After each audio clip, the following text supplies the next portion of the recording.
সরকার গঠন হওয়ার পরও মালদা জেলা প্রাথমিক শিক্ষা সংসদের সভাপতি পদ থেকে পদত্যাগ করছেন না বাসন্তী বর্মন, যার ফলে চরম অস্বস্তিতে পড়েছে জেলা প্রাথমিক শিক্ষা সংসদ। ইতিমধ্যেই চেয়ারম্যান বাসন্তী বর্মনের ঘর বন্ধ অবস্থায় রয়েছে, ঘরের দরজা লক করা হয়েছে। এমতো অবস্থায় কাজকর্ম লাটে উঠেছে। ক্ষুব্ধ জেলা প্রাথমিক শিক্ষা সংসদের স্কুল পরিদর্শক। একাধিক ফাইল জমে গিয়েছে। অনেক শিক্ষকরাই অফিসে এসে ফিরে যাচ্ছেন। দপ্তর থেকে ফোন করলে ফোন ধরছেন না বলেও অভিযোগ। মালদা জেলা তৃণমূল কংগ্রেসের মুখপাত্র শুভময় বসু জানান, আজকে নতুন সরকার এসেছে, তারা তাদের মতন ভাবে পলিসি করছে। সেখানে যে কেউ জায়গা দখল করে রয়েছে সে জায়গা থেকে পদত্যাগ করছে না, সেটা তার শিষ্টাচারের পরিচয়। কেন তিনি এখনো চেয়ার দখল করে বসে আছেন আমি বুঝে উঠতে পারছি না। মালদা থেকে অর্ডার বলতে আমাদের ডিপিএসসির রেসপেক্টে আমরা যেটা জানি যে গত 11/5/2026-এ হোম অ্যান্ড হিল অ্যাফেয়ার্স অর্থাৎ স্বরাষ্ট্র দপ্তর থেকে একটা নির্দেশিকা জারি করেছেন, যেটা হচ্ছে যে যেখানে বলা হয়েছে যে সমস্ত বোর্ড বা এই ধরনের কাউন্সিল যেগুলো আছে তার চেয়ারম্যান, বোর্ড অফ ডিরেক্টরসের মেম্বার যারা নমিনেটেড ছিলেন তাদেরকে টার্মিনেট করার প্রসেস শুরু হলো। এবং সেই অর্ডারটি আমাদেরকে ফরওয়ার্ড করেছেন আমার স্কুল এডুকেশন ডিপার্টমেন্টের স্পেশাল সেক্রেটারি। সেই মোতাবেক আমরা চলছি এবং আমরা বলতে দ্বিধা নেই যে আমাদের ডিপিএসসিতে বর্তমানে কিছুটা অচল অবস্থাও চলছে, কারণ চেয়ারম্যান তো উনি অফিসে আসছেন না, এবং আমার কাছে যতদূর খবর আছে যে উনি এখনও রেজিগনেশন টেন্ডার করেননি।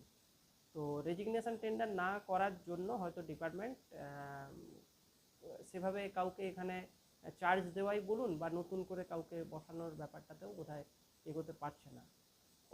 এই অচল অবস্থাটা মোটামুটি আমাদের 4 তারিখ থেকেই চলছে।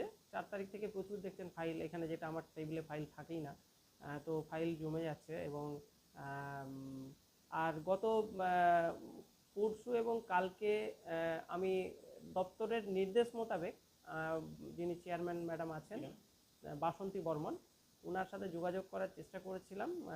তো বেশ কয়েকবার ফোন করার পরে উনি ফোন রিসিভ করেছেন, বেশ কয়েকবার করার পরে ব্যর্থ হওয়ার পরে উনি করেছেন, যাই হোক ধরেছেন ফোনটা। এবং ওনাকে আমি দপ্তরের যে বার্তা যেটা আমাকে বলা হয়েছিল যে ওনাকে রেজিগনেশন ইমিডিয়েটলি টেন্ডার করার জন্য বার্তাটা পাঠিয়ে দিতে, যেহেতু উনি হয়তো ওনাদের দপ্তরের সাথেও যোগাযোগটা রাখছেন না, সেই জন্য আমি চেষ্টা করেছি ওনাকে জানিয়ে দেওয়ার এবং জানিয়েওছি। তো আমার কাছে এখন পর্যন্ত যা খবর উনি সরাসরি আমাদের স্কুল এডুকেশন ডিপার্টমেন্টেই ইস্তফাপত্র দেওয়ার কথা, মানে প্রথা মোতাবিক, প্রথা অনুযায়ী, কিন্তু একটা কপি আমাদের এখানে আছে। তো এখনও যেহেতু কপি আসেনি, আমার ধারণা উনি এখনও রেজিগনেশন টেন্ডার করেননি। আমাদের রাজ্য সভাপতি যা বলেছেন সেটাই আমরা অক্ষরে অক্ষরে পালন করব। আমরা কাউকে চেয়ার থেকে জোর করে ধরে নামাবো না। এখন তাদের আমরা চাচ্ছি শুভবুদ্ধি সম্পন্ন তাদের হোক, কারণ মুখ্যমন্ত্রীও বলেছিল আমি চেয়ার থেকে নামবো না। আমরা তো এখন ওই জাতীয় সম্মানীয় ব্যক্তিদেরকে চেয়ার টানাটানি করে একটা ভিডিও করে ছবি ছাড়তে পারবো না। প্রথম কথা, সব কিছু জিনিসে শিষ্টাচার থাকা, একটা যে কোনো ব্যক্তির শিষ্টাচার থাকাটা দরকার। নতুন সরকার এসছেন, নতুন সরকার তার পলিসি করছে, সেই সময় পলিসি থেকে যে কেউ যেখানে জায়গা দখল করে রাখা বা রিজাইন না দেওয়া তার শিষ্টাচারের পরিচয়।